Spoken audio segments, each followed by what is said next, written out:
how do you prevent injury, right? And what I mean by that is like we just spent whatever 40 minutes talking about how to prevent injury, how to think about your training to modify it if you do get injured, etc.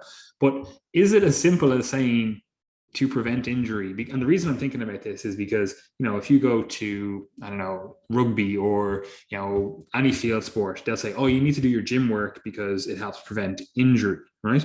Like, what are they actually talking about there? In my mind, it's basically, strengthening the body and then obviously helping it as a result of strengthening it be more resilient to these different forces that we engage in, right? So is it as simple as saying if you want to prevent injury and you're going to be exposed to these random forces, you just need to get stronger in general? Or can we be more specific with that? Should we be exposing ourselves to the different ranges we see or the different movements we see in the actual sport or endeavor that we're trying to do? Like if you're a general population person and you just want to, not get injured on your daily life, yeah, okay, generally get stronger. That probably makes sense.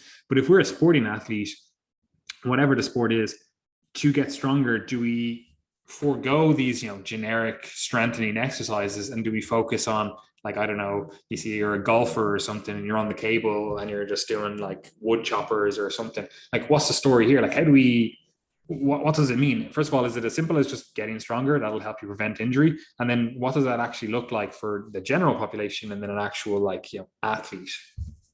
Yeah, it's a great question because I think one of the things we come back to in this podcast a lot is that resistance training or weight training, gym work, etc., as most people do it, it's general physical preparedness or general physical preparation, GPP. That's all it is. All right. So if you're just in the gym and that's all you do, that's your thing, you shouldn't be exposing yourself to that high risk. Like, you shouldn't need to, because that's what other people use to prepare themselves for their sport or to prevent injuries in their sport.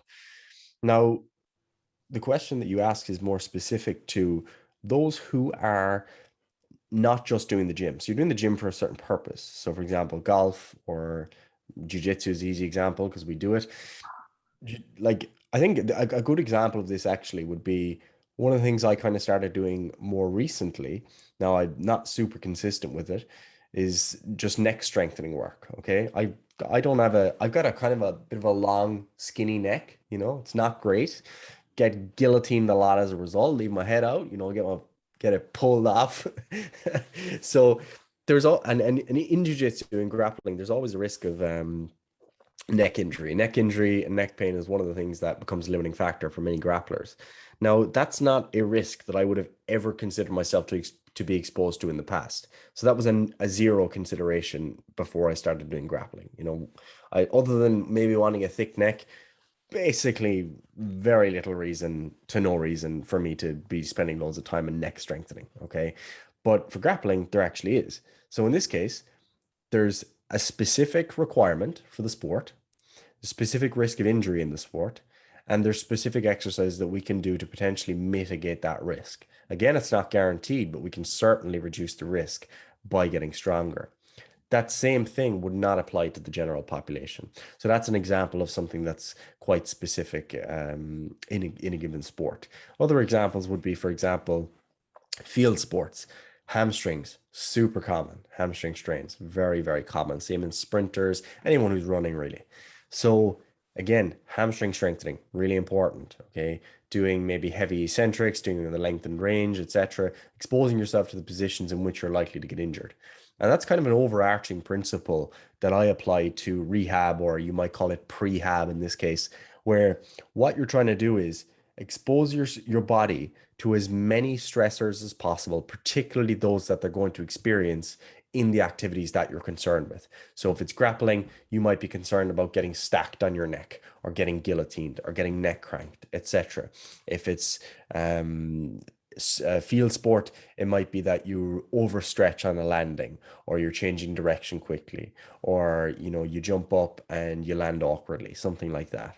If it's, give me another sport, if it's golf, maybe, right, that you're exposing yourself to rotation at the spine over and over again. Okay, that's something that you don't get exposed to very frequently in other sports, at least not to the same degree to just one side. That's kind of one of the unique things about golf. Baseball, I guess, would be similar. So overall, you can look at each individual sport and you can ask yourself, what are the primary positions in the sport that someone is likely to get injured? Okay. And then you can ask yourself, how could I prepare for that?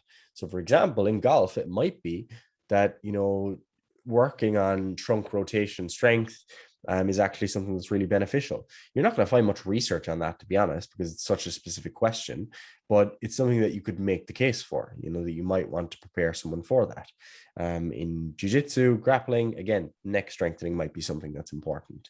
There might be other things like if you're a grappler and you're constantly getting hit with, I don't know, upper limb strangles of some sort, and you've really inflexible shoulders, then maybe flexibility might be something that would be of benefit to you for your sport there. Not necessarily going to prevent injury as such, but it might, even improve your performance. So there's a further element to that whole discussion, which is needs analysis too. Are there specific limiting factors for you as an individual within your sport? So that individual assessment component, really important. Individual in terms of yourself and individual in terms of your individual sport as well. What are the requirements? So overall, yeah, strength work, definitely useful for reducing risk of injury in sport. Reducing risk of injury in everyday life as well is also an interesting thing to consider, because there's always going to be some exposure that we have at some point in time, even if you're living the most casual life where you never physically exert yourself. Someday you'll be asked to move the fridge. Someday you'll be asked to move the couch or bring in the coal bucket or something, Okay, like man, literally, it's coming into winter now. Gets a little bit icy. Maybe some leaves on the Yeah. ground slip. Like you have to have the ability to strengthen your adductors, your hamstrings, wherever it is that potentially gets injured. You have to have the strength for that. 100%. And if you have more strength and you've trained for those things, you're going to have a lower risk of getting injured as a result. Okay. It's very simple. If you build up the strength to tolerate high forces, then medium forces aren't going to injure you. If you've only built up the strength to tolerate low forces, medium forces are going to injure you. Okay. So it's pretty simple. And obviously there's a capability component there where you're not just preparing yourself to not get injured. You obviously want to be able to do those things, I hope. So yeah, overall, everyday life also really important. One of the things that people maybe aren't so sure of is, but what about long-term joint health? People don't often know what they mean really when they say that. They're like, oh, I want to improve my joint health. And one of the things that I guess is really catastrophic for many people long term is something like maybe advanced osteoarthritis. So for example, if you get really bad arthritis in your hip or really bad arthritis in your knee, that can be kind of debilitating for a lot of people. Other things like rheumatoid arthritis and other types of inflammatory arthritis, I wonder how you say that. Arthritis. Various forms of arthritis, all plural in advance. If you're concerned about those types of conditions, long-term exercise is actually really beneficial. Now, that does not mean that all forms of long-term exercise are going to reduce risk of arthritis, because, for example, in certain sports, if you have to push yourself into the high risk category and maybe you tear your ACL and you tear your meniscus and you're constantly injuring your knees over and over, that's going to increase your risk of arthritis long term. But so does inactivity, and so does obesity, and so does poor metabolic health, etc. So thinking of these things purely in terms of forces, it just doesn't really cut it. And in general, building up strength over time is really beneficial, because what we see is that cartilage adapts to stress, tendons, ligaments adapt to stress, bone adapts to stress, intervertebral discs, even, they adapt to stress. So all these different structures that we might be concerned about injuring long term, they're not just static. It's not just our muscles that change. Our joints adapt to, our tendons adapt to, our bones adapt to. And that's really, really important, especially with age, because, things like vertebral fractures or hip fracture, these are the types of things that start to bother people in old age, because you're going to move along the spectrum of osteopenia to osteoporosis to some degree, especially kind of most postmenopausal women is probably the highest risk. Everyone moves along that spectrum. And one of the protective factors is developing as much peak bone mass early on in life.